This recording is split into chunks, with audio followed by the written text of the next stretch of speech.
नमस्कार। ज्योतिष विमर्श में आपका एक बार फिर से स्वागत है। देवियों और सज्जनों, आज हम एक नए विषय के साथ आपसे फिर जुड़ रहे हैं। ज्योतिष में जब राजयोगों की बात होती है तो पंच महापुरुष राजयोग के बारे में बहुत चर्चा होती है और जिनकी कुंडली में पंच महायोग में से कोई एक महायोग वाला राजयोग होता है तो वह व्यक्ति उस क्षेत्र में बहुत ही विशिष्ट प्रकार की उन्नति करता है। तो आज हम जो ज्योतिष में आपकी कुंडली में राजयोग हैं, उन राजयोग के अंतर्गत पंच महापुरुष योग के बारे में चर्चा करेंगे। ये पंच महापुरुष योग हैं कौन कौन से?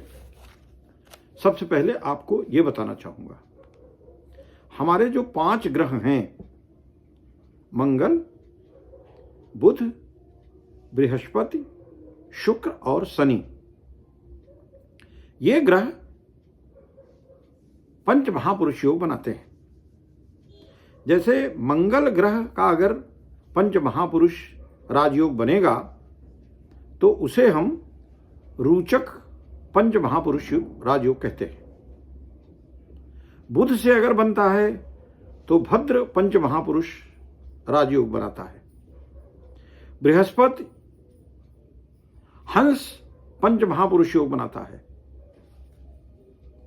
शुक्र मालव्य पंच महापुरुष राजयोग बनाता है और शनि शश महापुरुष पंच महापुरुष राजयोग बनाता है। अब आपकी कुंडली में ये राजयोग कैसे बनेंगे, आज मैं इसी पर विस्तार से बात करूंगा। मित्रों, अगर आपने हमारे चैनल को अब तक सब्सक्राइब न किया हो तो कृपया इसे लाइक करना, सब्सक्राइब करना और शेयर करना न भूलें।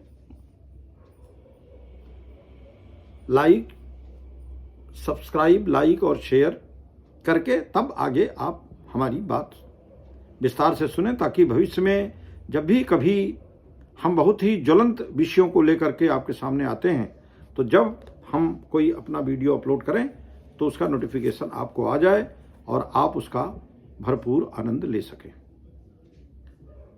तो ज्योतिष के हमारे देवियों और सज्जनों, आज हम जो पंच महापुरुष योग है इस राजयोग के बारे में बात करूंगा। अगर किसी व्यक्ति की कुंडली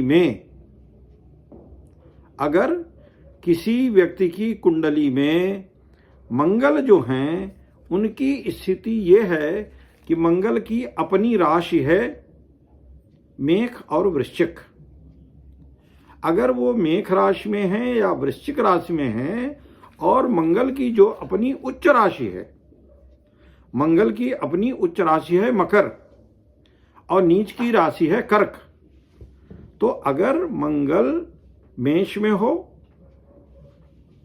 वृश्चिक में हो या अपनी उच्च राशि मकर में हो और ऐसा हो करके लग्न में बैठा हो 1, 4, 7, 10 लग्न कुंडली से या चंद्र कुंडली से, तो ऐसी स्थिति में रोचक पंच महापुरुष राजयोग का निर्माण होता है।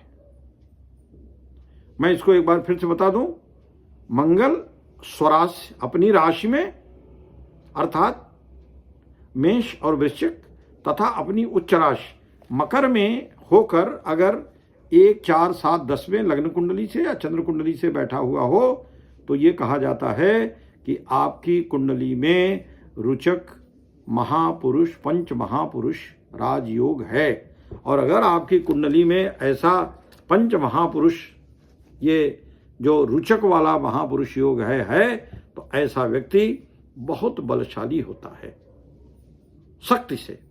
यह नहीं कि बहुत वैसी शक्ति होती फिजिकल, उसको सामाजिक बहुत बलशाली लोग मानते हैं। बहुत ऊर्जावान होता है और बहुत पराक्रमी होता है। यह है रुचक महापुरुष राजयोग।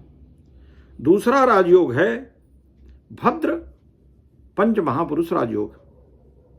भद्र महापुरुष राजयोग बुध की आपकी कुंडली में, बुध अगर लग्न में 1 4 7 10 में लग्न कुंडली से या चंद्र कुंडली से बैठा हो और विशेष रूप से स्वराशि से अपनी राशि में बैठा हो, अपनी राशि में बैठा हो या अपनी उच्च राशि में बैठा हो, तो बुध की अपनी राशि क्या है? मिथुन और कन्या, और उसकी उच्च राशि क्या है? कन्या।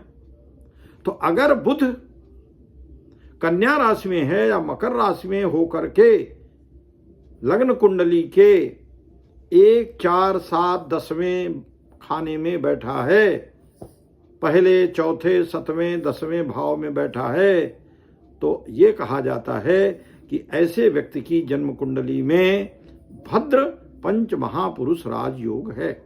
और जिसकी कुंडली में भद्र पंच महापुरुष राजयोग होगा, ऐसा व्यक्ति प्रकांड विद्वान होगा, बहुत श्रेष्ठ वक्ता होगा, अत्यंत बुद्धिमान होगा, शिक्षा में, गणित में, बैंकिंग में, सोशल सर्विसेज में, मीडिया में, सोशल मीडिया टेक्नोलॉजीज में बहुत ही उत्कृष्ट पद धारण करेगा। और ऐसा व्यक्ति सदैव झगड़े और विवादों से अपने को बचा कर रखता है। यह है भद्र पंच महापुरुष राजयोग। अब अगला है जो बृहस्पति से निर्माण होता है, हंस पंच महापुरुष राजयोग। हंस पंच महापुरुष राजयोग इसी तरह से बृहस्पति क्या है? बृहस्पति की अपनी राशियां धनु और मीन, और बृहस्पति उच्च का किसमें होता है? बृहस्पति जो है उच्च का जब होगा तो उच्च का किसमें होगा? कर्क में। तो मीन में हो या धनु में हो या कर्क में हो, और ऐसा हो करके वह पहले चौथे 7वें 10वें किसी भाव में बैठा हो, तो ये कहा जाता है कि हंस पंच महापुरुष राजयोग इस व्यक्ति की, इस जातक की कुंडली में है।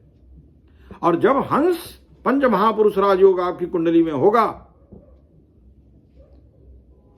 बृहस्पति अपनी राशि में या अपनी उच्च राशि में बैठा हो, तो उसकी अपनी राशि धनु और मीन तथा उसकी उच्च राशि है कर्क। तो अगर इन राशियों में होगा तो ऐसा व्यक्ति शास्त्रों का श्रेष्ठ ज्ञाता होगा। श्रेष्ठ ज्ञाता, साधारण ज्ञाता नहीं, श्रेष्ठ ज्ञाता, अत्यंत धार्मिक होगा, बहुत बड़ा समाज सेवी होगा, समाज के कार्यों में उसकी सदैव अग्रणी भूमिका रहेगी, और शिक्षा में, पढ़ने में, लिखने में बहुत तेज होगा, और शिक्षा में भी जहां रहेगा श्रेष्ठ पद धारण करेगा। अगला है मालव्य राजयोग। मालव्य पंच महापुरुष योग या मालव्य पंच महापुरुष राजयोग या मालव्य राजयोग। शुक्र की अपनी राशियां क्या हैं? ये शुक्र से संबंधित है। जो मालव्य है वो शुक्र से संबंधित है। तो शुक्र की अपनी राशियां क्या हैं? वृष है, तुला है। तो शुक्र वृष में हो या तुला में हो, और उच्च का किस में होता है? उच्च का मीन में होता है। तो मीन में हो, तुला में हो या वृषभ में हो, और ऐसा हो करके आपके लग्न में बैठा हो पहले चौथे 7वें 10वें खाने में लग्न कुंडली से, चंद्र कुंडली से, तो ऐसा व्यक्ति, आपकी कुंडली अगर इस तरह की है तो ये माना जाता है कि आपकी कुंडली में मालव्य राजयोग है या मालव्य पंच महापुरुष योग है या मालव्य पंच महापुरुष राजयोग है। अब जब पंच महापुरुष राजयोगों में मालव्य राजयोग होगा तो ऐसा व्यक्ति, पहली चीज, अत्यंत सुंदर आकर्षक व्यक्तित्व, जहां बैठेगा उसके मुंह से जैसे मुंह से फूल झड़ रहे हों। बहुत सुंदर व्यक्तित्व, देखने में सुदर्शन, कला और सौंदर्य का अत्यंत प्रेमी, काव्य में बहुत अच्छा कवि हो सकता है, काव्य पाठ करता हो, काव्य की रचना करता हो, संगीत में उसकी अभिरुचि होगी, सिनेमा में अभिरुचि होगी, भौतिक सुख साधन की भरमार रहती है ऐसे व्यक्ति के जीवन में। भौतिक सुख साधनों की कहीं स्वप्न में भी कमी नहीं होती। और यही नहीं, ऐसा व्यक्ति समाज के लिए भी प्रेरक का काम करता है। ऐसा व्यक्ति समाज के लिए भी प्रेरणा का स्रोत होता है। अंतिम पंच महापुरुष योग, शश पंच महापुरुष योग या शश राजयोग या शश पंच महापुरुष राजयोग शनि के योग से बनता है। शनि महाराज की राशियां क्या हैं? शनि महाराज की जो अपनी राशि है उस राशि में अर्थात मकर और कुंभ, यह उनकी अपनी राशि है। तो अगर वो मकर और कुंभ में होकर के पहले, चौथे, सातवें, 10वें भाव में बैठे हुए हैं लग्न कुंडली में या चंद्र कुंडली में, या उनकी उच्च की राशि क्या है? उनकी उच्च की राशि है तुला।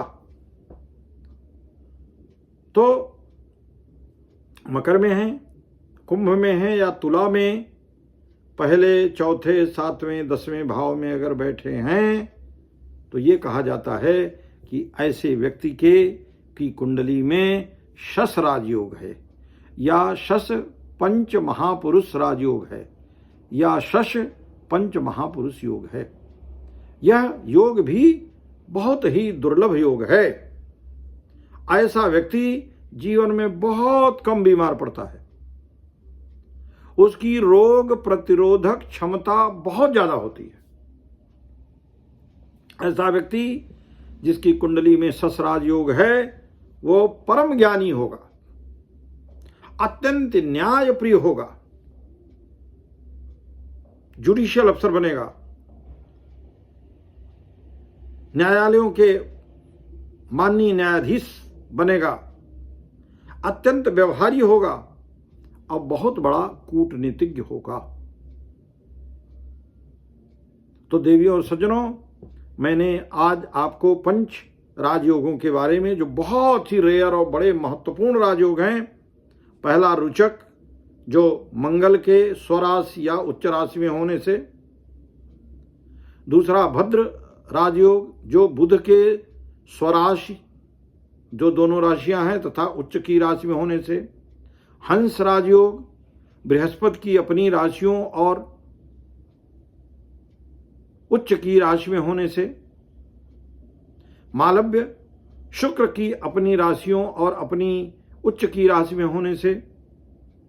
तथा शश, शनि के अपनी राशियों और अपनी उच्च की राशि में होने से, अपनी स्वराशि में या उच्च की राशि में होकर के लग्न कुंडली के पहले भाव में, चतुर्थ भाव में, सप्तम भाव में और दसम भाव में अगर बैठते हैं तो ये क्रमशः रुचक, भद्र, हंस, मालव्य और शश राजयोग या पंच महापुरुष योग या पंच महापुरुष राजयोग होता है।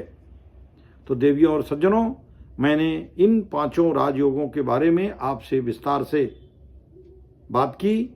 आशा है आप अपनी जन्म कुंडली देख करके यह देखेंगे कि आपकी कुंडली में इनमें से कोई एक राजयोग है तो नहीं, और अगर है तो आप जो हमने परिणाम बताए हैं वो परिणाम भी आपके सामने निश्चित रूप से होगा, इसमें कोई संदेह नहीं है। और अगर कोई जातक अभी उदीयमान है, अभी शैशवावस्था में है, एडाल्सन स्टेज में है, तो आप ये मानिए कि मैंने जो बताया है उस राजयोग का परिणाम वैसा ही होगा जैसा मैंने बताया। इन्हीं शब्दों के साथ मैं अपनी बात समाप्त करता हूं। फिर जल्दी ही एक नए विषय के साथ आपके सामने उपस्थित होऊंगा। तब तक के लिए बहुत बहुत धन्यवाद। नमस्कार। जय हिंद।